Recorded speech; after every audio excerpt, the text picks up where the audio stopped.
like every day we wake up to a new warning about the changing climate and the peril we face if we don't act quickly to change the trajectory of a warming planet. And what's even more disconcerting is that Black and brown folks stand to endure the brunt of the climate crisis. As we recognize the second annual Black Climate Week, we're reminded that there's so much work to be done to protect us from the grips of a planet that's turning on humankind after centuries of neglect and misuse. Bad actors in the form of individuals, policies, and companies are also part of that.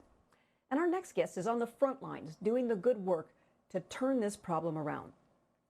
Reverend Lennox Yearwood is the president and CEO of the Hop Caucus, and he is working hard to bridge the gap between communities of color and environmental issue advocacy. Reverend Yearwood, welcome to Amplified. Thank you for having me. Great to be with you this evening. Glad to have you. We want to hear all about the mission of the Hop Caucus. Well, Hop Caucus is doing great work. As you know, we've been working around democracy, issues regarding climate change, issues regarding poverty. So Hop Caucus is great, and we're still doing what we need to do, using our cultural expression to shape our political experience. And for many of our young people, the issue of climate change is top. And so we are also using our abilities and our gifts to be at the forefront. And we've actually grown to the forefront of the movement for environmental justice because we were able to connect the dots, because we understood from the very beginning that climate justice is racial justice and racial justice is climate justice. So, here we are fighting the good fight. I love to hear that. So let's talk about this week's Black Climate Week, because the theme emphasizes the connection between Black history, here we are in Black History Month, and climate solutions. I'd like you to elaborate on that. Well, first, let me just shout out the group Solutions Project who got this first started. Now we're in, year 2 now. But I think it was important because we saw from Hurricane Katrina, we've seen from now Hurricane Ida, we've seen wildfires, droughts, hurricanes, floods. All those things impact first and worst communities of color, particularly Black people. And so because of that, there was a need to lift that up. Unfortunately, the climate movement, which has done some great things for clean air and clean water, unfortunately was a movement that was predominantly operating in a white space. And even though Black people, particularly, were the ones harmed, as a matter of fact, 68% of Black people live within 30 miles of a coal-fired power plant.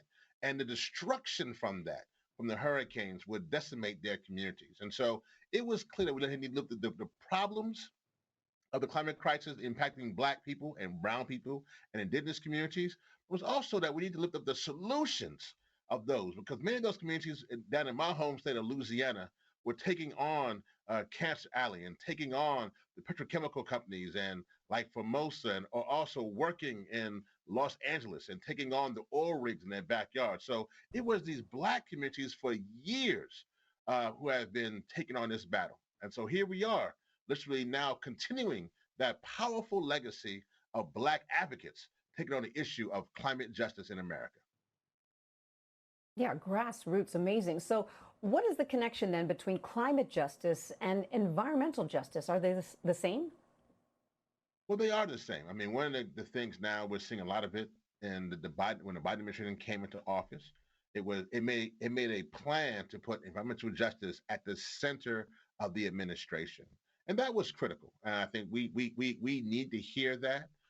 That has been 30 years of pushing for that, because again, the landfills, the lead poisoning, the toxins in our communities were decimating our communities. But what went further than that is that then he began to push forth something called Justice 40. And that's important. Justice 40 means 40% of the incentives that come out of anything that goes to solving the crisis from the federal government will then make sure come back to those communities that are dealing with the crisis. And so that's powerful, because it means that money to solve the problem will come back to those communities that have been impacted by those problems for years.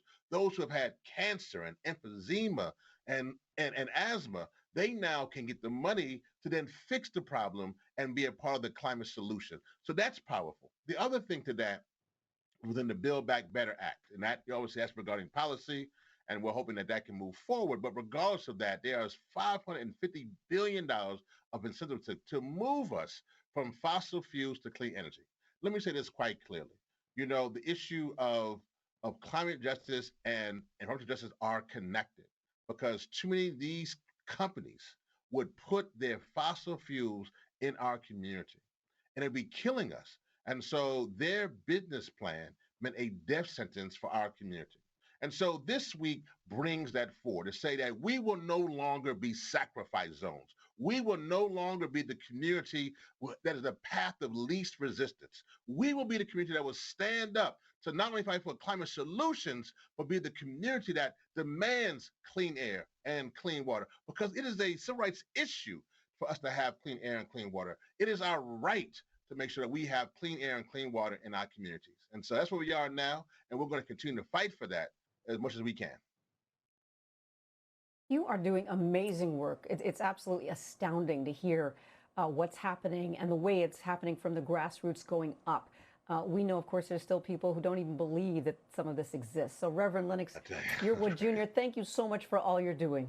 We appreciate it. President and CEO Thank you so much of for Hip Hop having me. Caucus, thank you so much for your time. Appreciate it. You take care.